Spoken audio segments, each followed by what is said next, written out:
And good morning, good morning, everyone. Welcome back to another exciting week of Copa Hyperion. Copa Hyperion number 42, our bi-weekly Latino American tournament.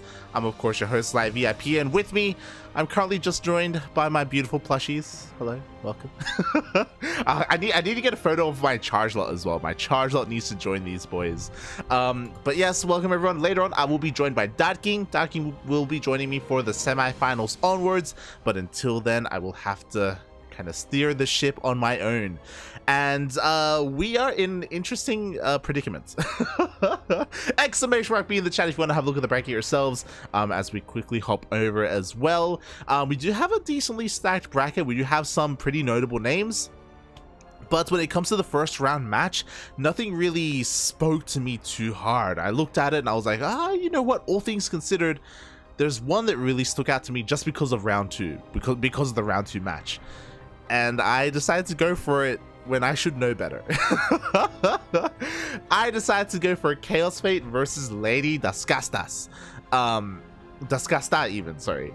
Of course, we're big fans of Chaos Fate here. Whenever he shows up, he's kind of notorious. He has like a reputation for you know, maybe drinking a little bit too heavily and signing up, checking in, and not showing up. He is very he's not very reliable, unfortunately. And you know, because there weren't any of our typical players that we follow, like Ryu or Davo or Neo or something, I was like, yo, let's go Chaos Fate first round. We usually wait to cast him later on if he does show up. Lo and behold, Chaos Fate is kind of MIA, kind of. You know, it took a while for him to show up, and now he has shown up, and now we're trying to get him to do his vetoes with his opponent, and hopefully things will work out, especially because something else just happened as well. I was just informed. There's a player that wants to join, but missed check-in, and Lady Dascasta was looking to maybe sub out so that he could sub in. Who am I speaking of? We'll see if it happens. But Cham, El Chamaco, he missed check-ins, and he is thinking about, you know, sneaking in here and maybe subbing in for Lady Dascasta. So maybe we're gonna have Chaos Fate versus Cham, which sounds insane. It sounds beautiful. Oh god. Oh boy, oh boy. Dascasta said Cham wants in.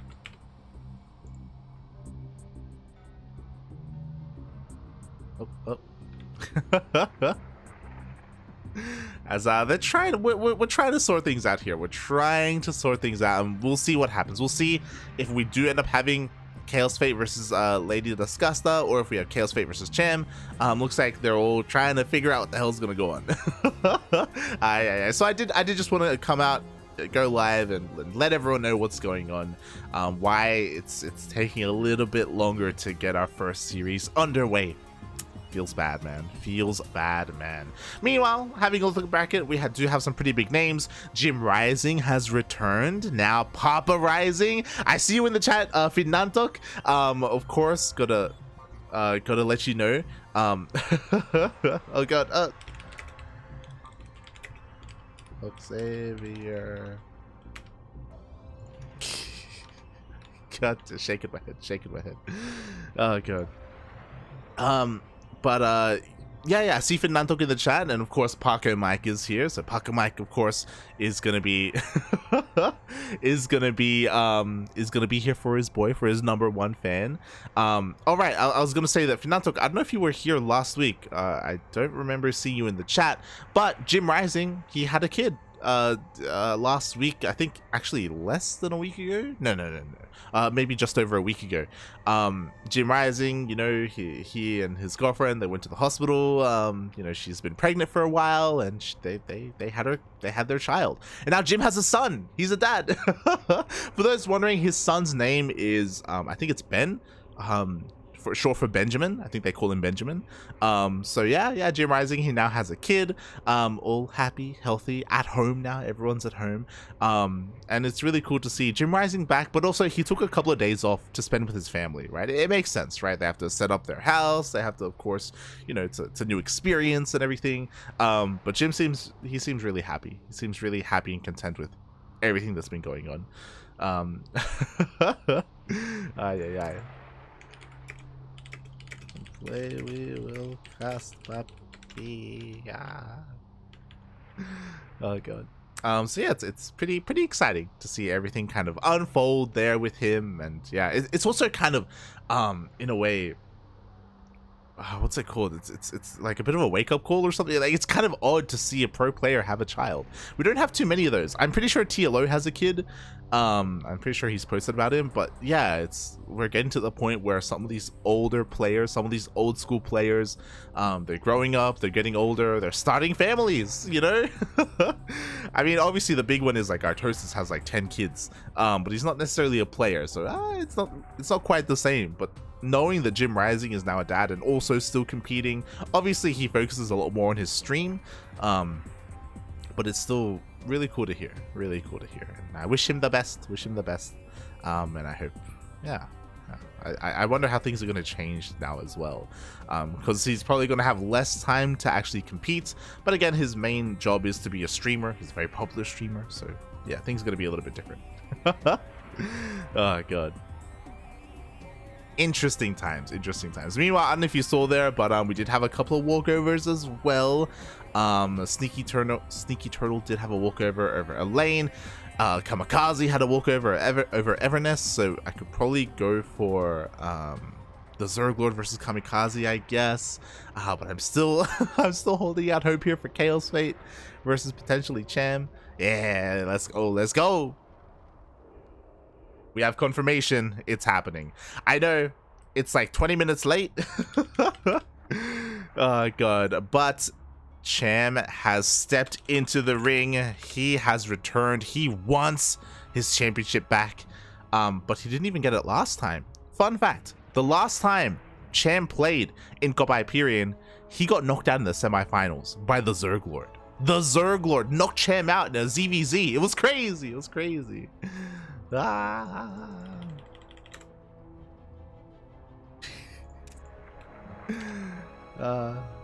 He will cast you versus ever. Sorry.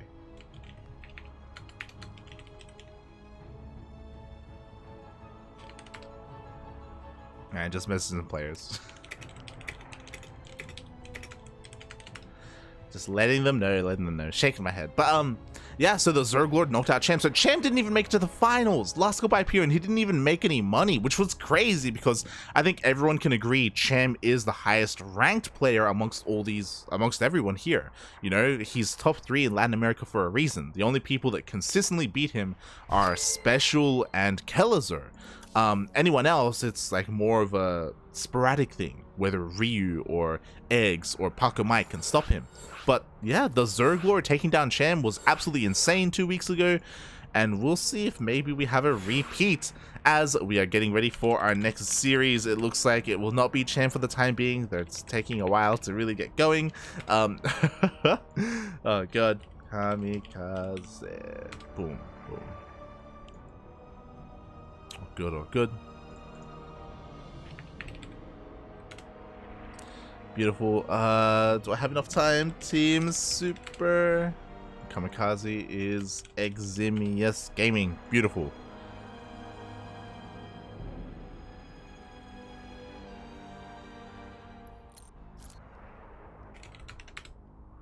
Good luck. Have fun.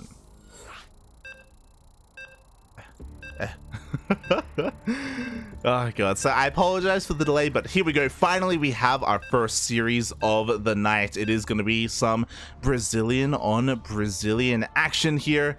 Again, my apologies. Cham did sub in, but Chaos Fate did bow out. So I would have loved to have casted Cham versus Chaos Fate. I love me some TVZ, especially because Chaos Fate is such a good player, but unfortunately something came up. I don't know what. Maybe he's going out for the night. I wouldn't be surprised if he is. He will not be here, but instead we have a different ZvT for you entirely. Spawning in the top right hand corner of 2000 atmospheres LE, we have our Brazilian Terran player representing Eximius Gaming. It is Kamikaze. And spawning in the bottom left hand corner of 2000 atmospheres LE, it is the latest champ killer himself, representing Team Super and hailing from the land of Brazil. It is TheZergLord.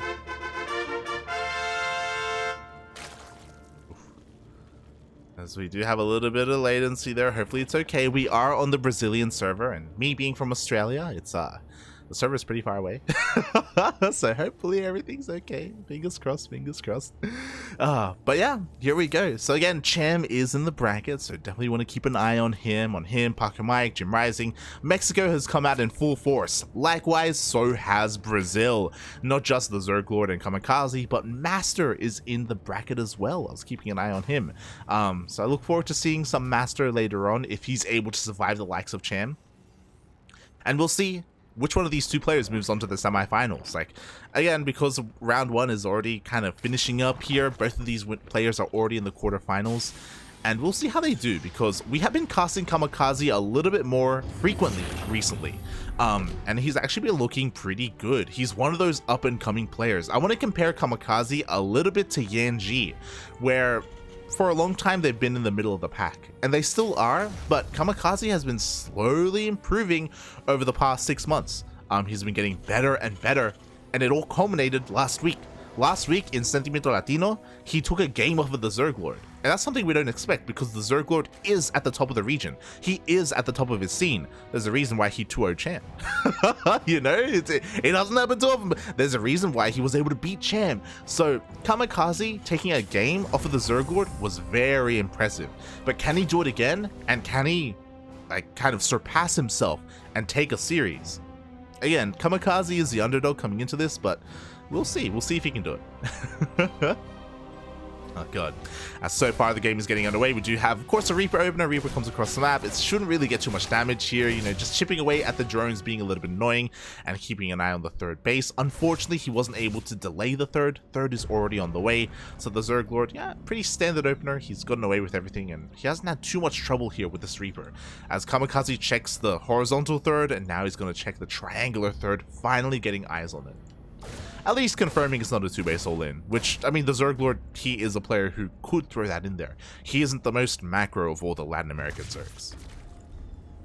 Meanwhile, across the map, looks like we have a third CC before Starport, so a very, very economic opener here from Kamikaze. It does mean he's going to have less map presence with Hellions, and of course, any kind of drop or any kind of aggression is going to be delayed, but he's going to make up for that with, of course, a faster third CC, more SCVs. Hey, straight up macro, let's go. And for Kamikaze to want to do this against the ZergLord, like, he's got to be feeling either really confident or he just wants to test his skills, right? He wants to see if he can be skill checked by his opponent and you know, do it, right? And check it and then and take down the ZergLord in a straight up game. Mad respect, mad respect. As again, just dipping in a little bit, the ZergLord does make 6 lings here. Again, these 6 lings are just to make sure if the Hellions do just dive in and YOLO into a mineral line, the ZergLord, he will be safe. Like, he has plenty to defend. He makes another 2 extra lings, which is a little bit odd, so maybe he does want to be active out on the map as he dips into the main base and he scouts and he confirms. Oh yeah, there's a third. He sees everything. He confirms it all. A little bit of a misstep here. The add-on isn't really quite doing anything. I feel like we should be seeing stim started soon, question mark, if the Rax rotates over. But we'll see, we'll see. Kamikaze is slipping a little bit here in the macro. Unless he's just waiting for his Viking. Yeah. What is it worth? Is it worth saving that? Maybe.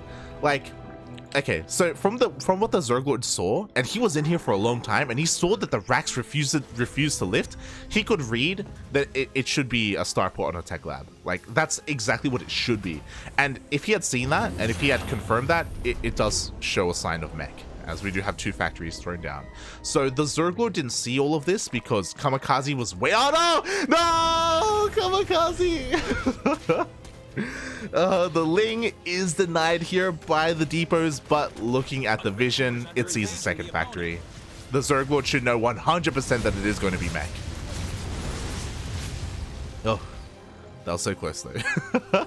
Ling almost got a full scout for free, but again, this factory was misplaced. Even though the Ling didn't get in, the Ling saw the second factory. So again, the mech has been revealed, and the ZergLord should be preparing back at home.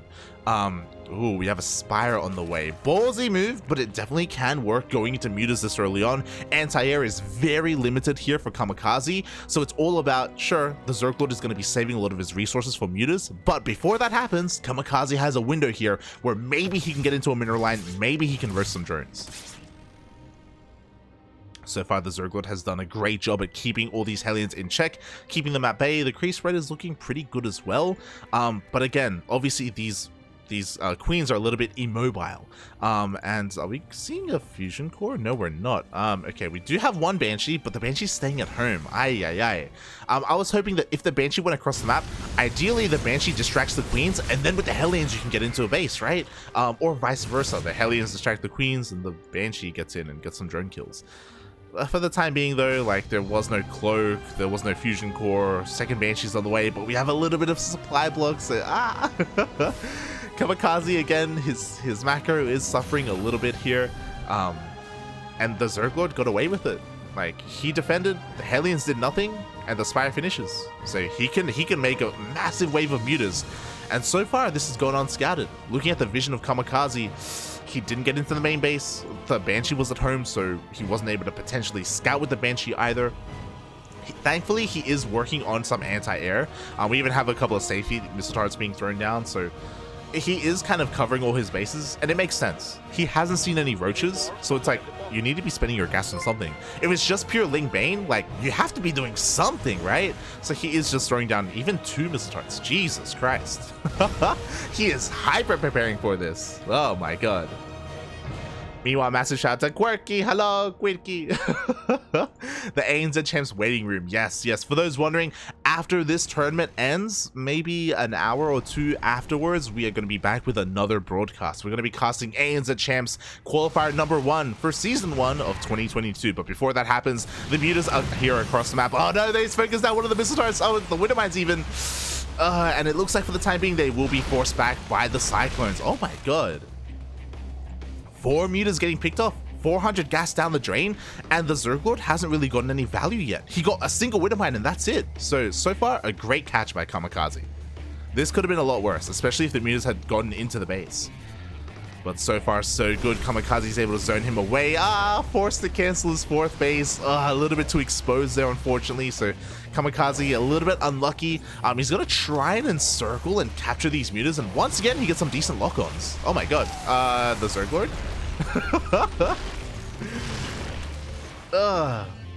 Again, great catch. More mutas go down. In total, 7 mutas. And what have they done? They've cancelled the 4th base, but the 4th is being remade on location. Oh my god, Kamikaze, please. He's taking a lot of risks here, and it looks like it may be delayed. No, it will not. Once again, Kamikaze, he shows up here with his Cyclones. Kamikaze has shut down these mutas so well this game. It's insane. But the ZergLord isn't making mutas anymore. He's switching to roaches. Oh boy. And we'll see if it's going to be enough in time. Kamikaze is pushing out across. Oh god, no! We see a mass around. The Ling's coming from behind, and now he is stuck on creep. Banelings roll in as well. The Widow Mines do nothing. The Ravagers are going to get on top of this as well. And Kamikaze did so well shutting down the mutas. And then the army is completely swallowed by the ZergLord. Things are looking good for the Terran, and then things are looking oh so bad. That's the problem with mech. It takes a long time for the production to replace and replenish an army, especially losing your entire army like that. The ZergLord is close to maxed out. A couple of Widow Mine shots go off, but the ZergLord will be able to clean them up with some vials. Kamikaze, it's going to take him a long time to replenish what he just lost. And it's just he's trying to buy some time here. I respect that. It makes a lot of sense. He has a Widowmine field going on. He's switching into mass Banshee. Oh my god, Hyperflight Rotors on the way as well. I like it. I love it. He only has a single starport producing though. This is the problem. If you're gonna go Hyperflight Rotors, get a second starport, get a third starport, get your Banshees up and running. Banshees are a great way to like almost hard counter Roach Ravager, but Corruptors are coming out. The ZergLord, he just has an answer for everything. Oh god. Oh, the other thing he doesn't really have an answer to are these Widow Mines. The minefield is insane, so the ZergLord moving on forward is going to have a bit of a hard time. He doesn't have detection either. Up. Widow Mine shots are going to be going off, but they kind of get baited out. A lot of them go down to the friendly fire of these Banelings, despite the ZergLord not having detection with his army. He didn't even need it. Now he's got it. Oh. Kamikaze, por qué? I mean, you know, I guess his army control earlier, it's fitting with his name, you know, a little bit of a suicide run, Kappa.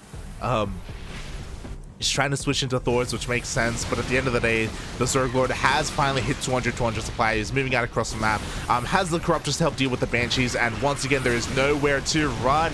The Cyclones, the great utilization of these Cyclones are being able to kite your army, their mobility, but now they're stuck behind the base. Files are going off, 4th CC, 4th Planetary is going to go down.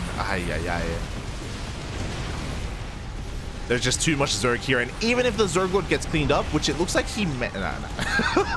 Even if he did, he has a wave of links coming across the map as well, and the ZergLord takes down the 4th. Do we have another CC to replace the one we just lost? We do. It's slowly floating over, so it could be worse here for Kamikaze. But again, just his army is a little bit all over the place. He's got all these Thors for anti-air, but really it's Roach Raveling Bane that he has to focus on. He has one tank, he has a couple of Widow Mines. Again, he just doesn't, he needs a little bit more room to really get what he needs.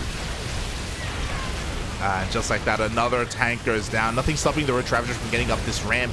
Not a lot of supply here, not a lot of numbers, but doesn't even matter because Lings go for a run by here at the 3rd base. No mining here whatsoever. Not a lot of probe kills, not a lot of SCV kills, I should say. But they were pulled, they were saved.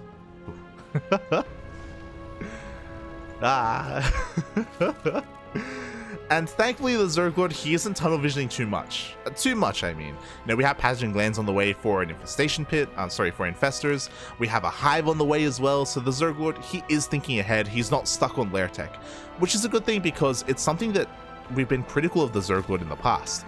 Many times, whether it's against Davil or even Chaos Fate, the ZergLord, he can just tunnel vision and he can be stuck on Linkbane Roach Ravager and refuse to tech up or forget about teching up. So thankfully he's not, you know, he's not neglecting that. Would be worse. Oh. Meanwhile in the chat, I thought I saw Cosmos. No, it's Cosmeteor. Oh god. Welcome. Fala galera. I assume that he is from Brazil. But the Eximis boys are going to need your support. They're going to need your help because the ZergLord is pushing in once again. The Widowmine shots were half decent on the Banelings, but the Ravager once again gets on top of the army. Files go up. Ooh. Thankfully, the Thors are relatively bulky and beefy, but the Zerg... Oh, actually, I was going to say, you know, the ZergLord, he's just going to rematch from here. I didn't realize how little gas the ZergLord has to work with. He's just been that inefficient with his trades. We do see he is remaxing with Mass Ling and Fester, but without Neural Parasite, maybe Chaos, maybe Kamikaze can get something done here. Maybe. He's been weathering the storm for a while. His economy isn't that great, but his art, like, he's just been trading a little bit better. Let's go. But he's giving the ZergLord time. It's like, mate, you gotta push in now, but the ZergLord has remaxed. Neural Parasite is about to finish up. Like, this is gonna be the real answer to all these Thors. Infestors are coming out as well. Oh. At the same time, there is another Ling run by here. Kamikaze is quick to respond, so he's not gonna lose too much, but any losses here are almost unacceptable, like when you're this low on workers.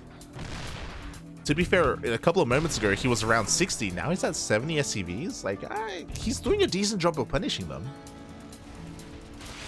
Oh boy. I just worry though. The moment the Kamikaze moves on to creep, we're going to see that full surround we were looking at before. Oh, but if the ZergLord pulls the trigger too early... Uh-oh.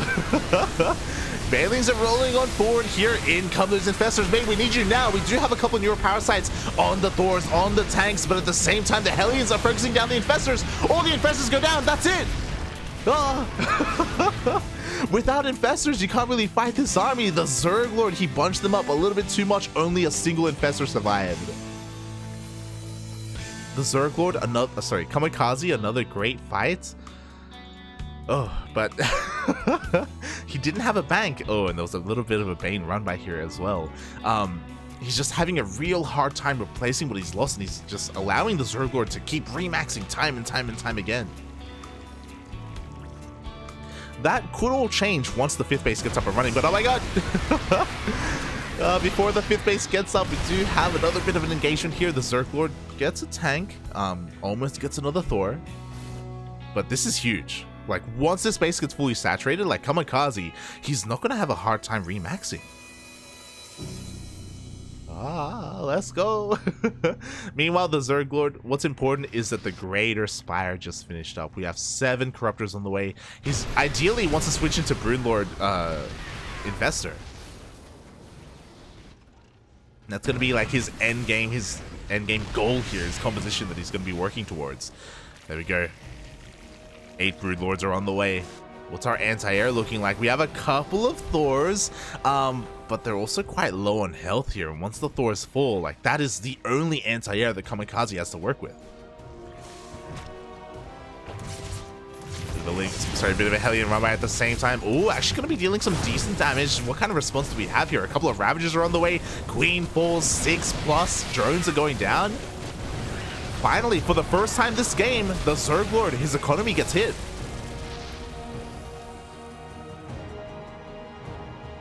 Be forced to remake all those drones. Meanwhile, we need more Thors, Papi. We need more Thors. Some Vikings would be good as well. But for the time being, Thors are the name of the game. Fun fact, I don't believe Kamikaze has seen those Broodlords until now. Oh! One Broodlord already getting focused down, but forces the unsiege. And usually that's the moment for the Roach Ravager to really pounce on the army. Just trying to make his way closer. And yeah, there's just not enough Thors here. There were only 4 to begin with. Now only 1, and soon to be none. Oh. The Broodlords weren't scattered until it was a little bit too late. We have 6 Thors being produced at a time, but again, it's not here in time to protect this army. The tanks get taken out, and the ZergLord, he can just keep pushing from here. Kamikaze, he did a great job at getting back into this game and like turtling up and slowly expanding, but tech-wise, he just couldn't keep up. It's also unfortunate that he just didn't scout the Broodlords until they were on top of him. He just didn't know.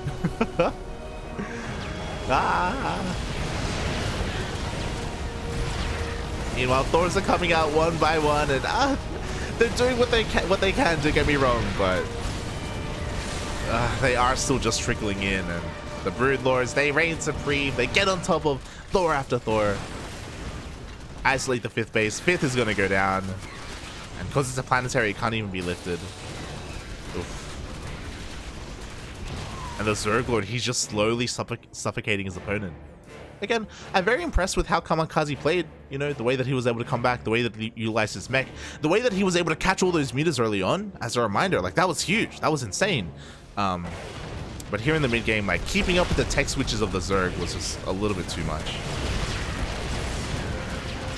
I say that as a couple more of the Broodlords get focused down, but like, we don't have more Broodlords to replace them. We have Ling, Roach Ravager, and it's gonna get on top of the Thors. Ooh, a couple of Widowmine shots are gonna go off. Oh god, can Kamikaze hold? Can he do it? Can the Mass Thor do it? He can! But GG gets called anyway, and the ZergLord takes game number 1. Despite trading as well as he was, like, he was losing workers left and right. He lost his 5th base. He just, slowly ran out of money. GG. For sure, Thor is greater than Broodlords. I mean, only if you have enough, and only if you have them on time. Ay, ay, ay. All right. Pato listo. Just letting them know as we are getting ready for game number 2. Interesting, because we are on Glittering Ashes. A lot of Terran players actually vetoed this map against Zerg just because of how big and how open it is. But if Kamikaze wants to go mech again, is this the map for it? Maybe. There are a lot of bases to take, but the bases are also very spread out, so it can be really difficult to hold on to them. So yeah, we'll see if he does try and go... if he does try and go into that mech style in game 2. Or if he tries to go by it. I wouldn't be opposed to that. I wouldn't be opposed.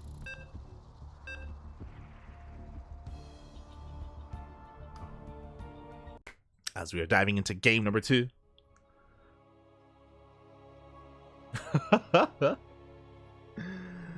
Go, Kami. I see a lot of brasileiros in the chat. Let's go. As spawning in the bottom left-hand corner of Glittering Ashes LE, we have the Brazilian Terran player representing Eximius Gaming, currently down in the series, but not out, not yet. It is Kamikaze. And spawning in the top right-hand corner of Glittering Ashes LE, we have the Brazilian Zerg player representing Team Super. It is TheZergLord. Regardless of who wins or who loses this series, Brazil wins. At least one player from Brazil is going to be moving on to the semis. Again, TheZergLord is kind of the favorite so far, but Kamikaze has shown in the past that he can go toe-to-toe with some of the best. So we'll see if he can do it again. Ugh. Now, what I will say is that Kamikaze, look, in the early and mid-game, he was looking pretty good, all things considered. It was just that Broodlord switch that really caught him off guard. He had no idea that it was coming. He only had 4 Thors with his main army. Like, there was a big loss there. And after he lost that big fight in the middle of the map, things snowballed, and shortly after he lost his 5th base. You know, it's one of those things where as a Terran player, you can't afford to as a meching player, you can't afford to lose big battles like that, just because things usually snowball, and then you don't just lose a battle, you lose bases, sometimes multiple. Oh.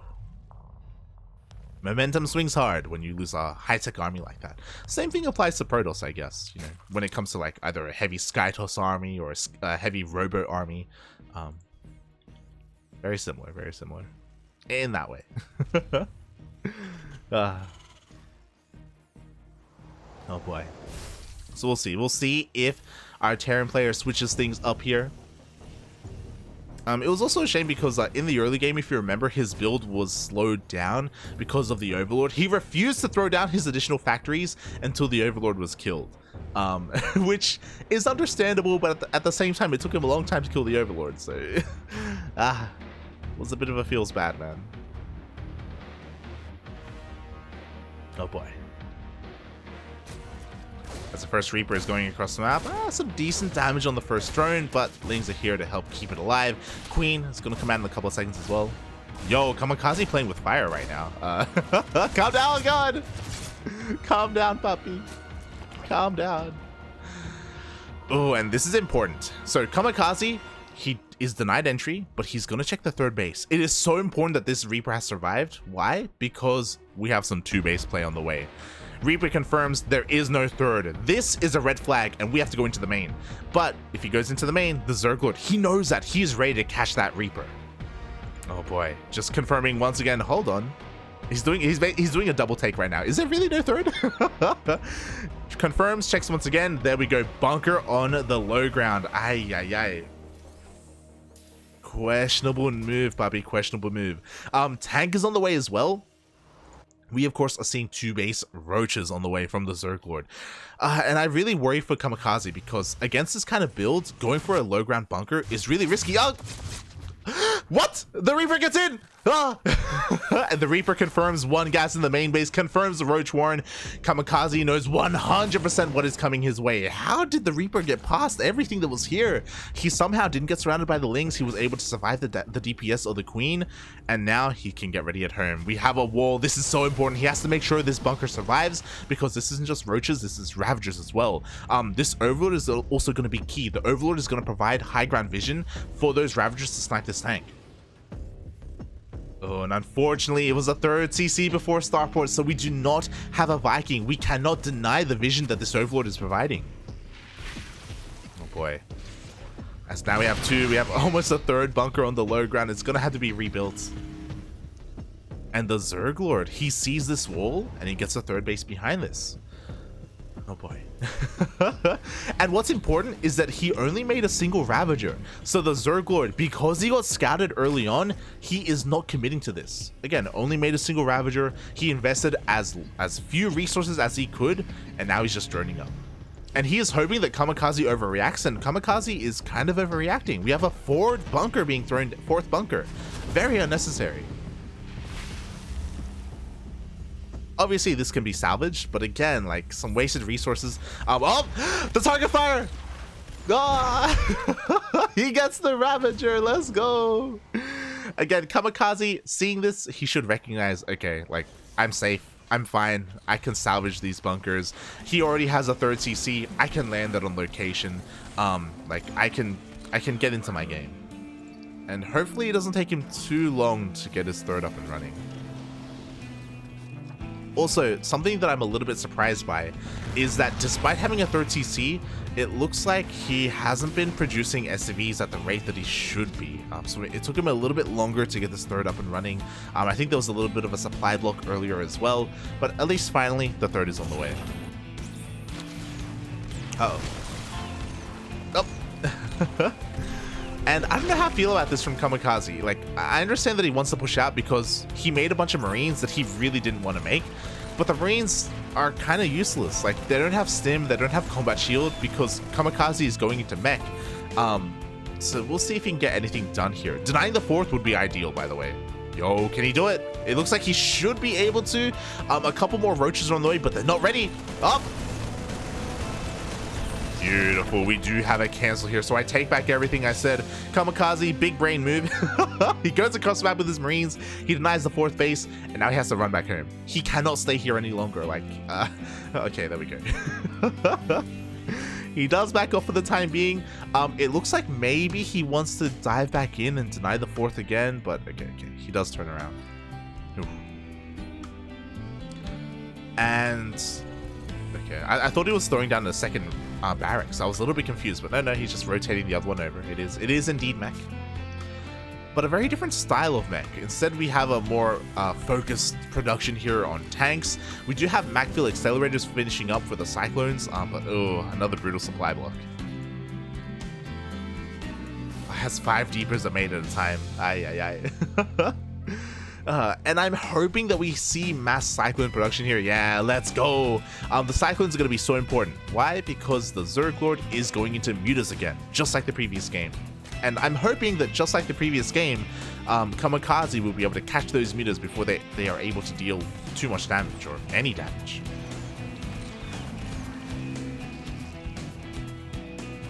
Meanwhile, the ZergLord, he does have eyes on the main army. He sees a tank here at the third base, and that means, hey, maybe the natural is a little bit exposed, and it kind of is. It looks like he's going to try and get on top of the tank on the low ground. It looks like he will indeed get the tank, but with the positioning of the high ground tank, he cannot go any further. Oh god, fight with the tanks, please! Kamikaze! Ah! All the Marines get cleaned up. Oh, 2 biles are not enough to take out the Liberator, so Kamikaze, he's fine. Losing the Marines, not the biggest of deals. Again, he doesn't really care about them anymore. And the ZergLord, he has finished up that Spire. Upon seeing all these Cyclones, it looks like he has opted not to go into mutas yet, and oh, he rotates around and catches another tank. Aye. And without any more tanks here, there's nothing stopping the ZergLord from taking out the CC. Unfortunately, there's no tank on the high ground. The tank at the natural got taken out earlier. We actually don't have any tanks, period. We just have continued Cyclone production instead. Oh boy. Don't get me wrong, Cyclones, they do have their place, but he is having a hard time trading here. Oh god, especially with the few Hellions that he has. He needs more Hellions to help buffer and keep the Lings off him. At least he keeps the third base alive for the time being. Mutas are slowly being banked up. God, that's a lot of mutas. 12! Soon to be 15.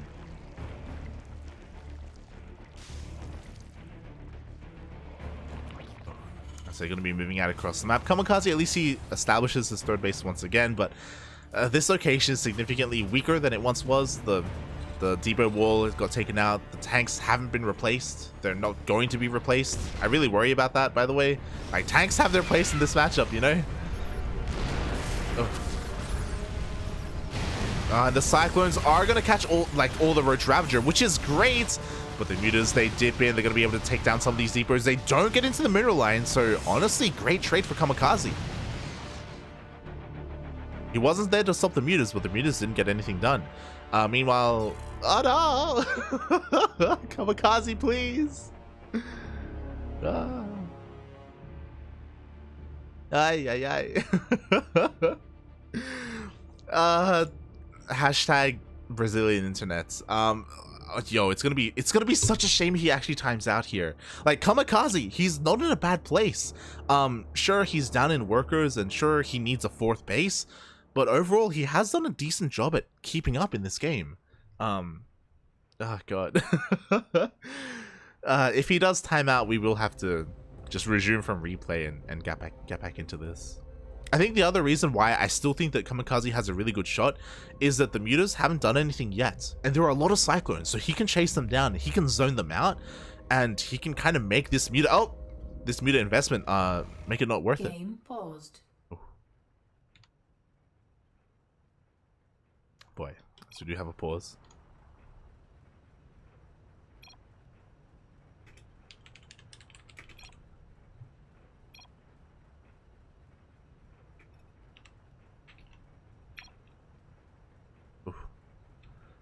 And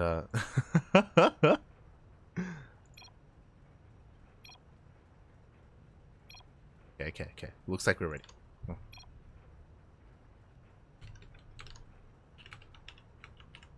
3, 2, 1. Ha! Game resumed. Beautiful. Oh boy. Okay, Kamikaze, he's back. Thankfully, he was only he didn't get timed out. We were able to pause in time, and things are looking okay. Oh boy, it would have been such a shame if we had to remake here, or if his internet was just gone completely. Meanwhile, he just YOLOs across the map. No, not like this, puppy. The Lynx close in on his army. The mutas are gonna get a full surround as well, and oh my god, even some friendly fire by the Widow Mines. Oh god. Not the best move there by Kamikaze. Just YOLOing everything across. I was like, mate, he's gonna be fine. He's gonna be able to defend his bases. He's gonna be able to keep up with the mutas, and he just sends everything across the map. Detection is here. Widow Mines get cleaned up. Not like this.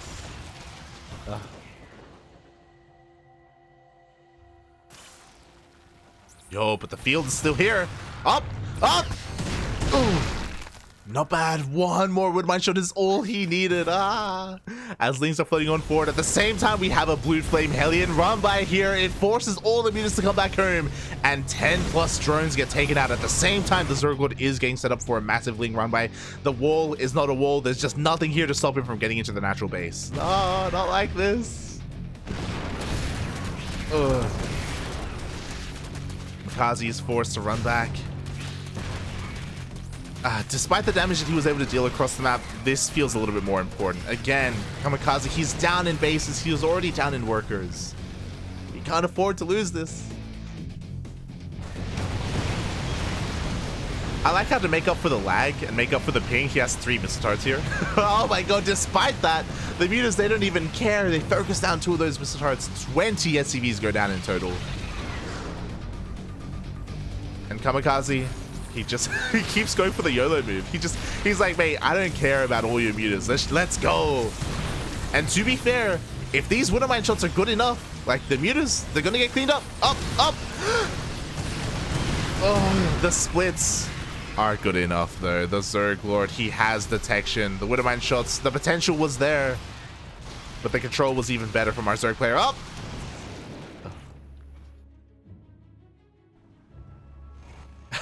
He's not stopping, by the way. I kind of like this from Kamikaze. It's like a very it's very Bjorn-esque, except Bjorn obviously doesn't go for a Hellion Cyclone, but you just rally everything across the map and you just keep hammering your opponent until eventually they submit. And that almost worked. But the longer this goes on, the better it is for the ZergLord.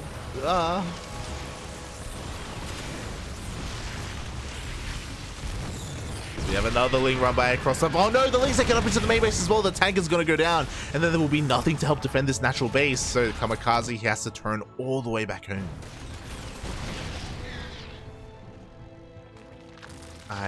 He was setting himself up for a big counterattack, but unfortunately he wasn't able to hit it. At least Kamikaze has map control once again, but he has to really consider hitting some of the right-hand bases instead. You know, 6th base on the way, 5th base is up and running.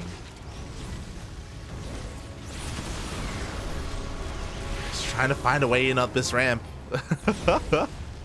Like, if you look at the supply, if you look at the overall supply, Kamikaze is hurting, but if you look at the army supply, it's actually pretty close. Like, Kamikaze can still win a fight and end the game from there, but again, he's pretty all in right now.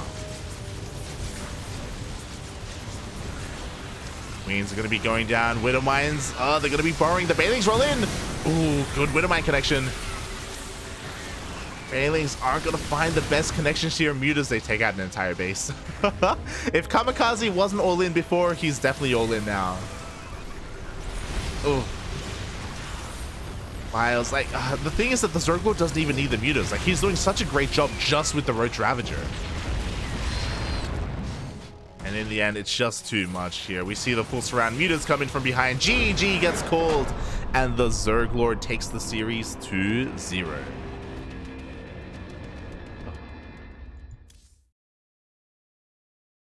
I see Soundwind in the chat. Did Light move to Texas? Is this because it's cheaper to get merch there? Ah, God. If only, mate. If only. GG, well played. The ZergLord takes the series 2-0, and Kamikaze, he looked pretty good in game number 1. Here in game 2, I was really worried about Glittering Ashes, right? Because it's so large, run bys are very prevalent on this map, and Kamikaze didn't really prepare for this map specifically, right? He didn't adjust to the map. We needed a wall there at the natural base. We needed a bit of a bigger investment into tanks if he wanted to be as active as he was with all those cyclones. We needed something to defend at home because the ZergLord was getting so much damage done with his run-bys. Not just Lings, but also the Mutas as well, the Roach Ravager. He just kept finding ways into the base. And Kamikaze, like, all the doors were open, basically. Like, oh god. There was nothing stopping the ZergLord, and GG. Well played, well played. Okay. With that, the ZergLord, he moves on to the semifinals, and apparently, our first semifinals is already ready for us. Oh my god.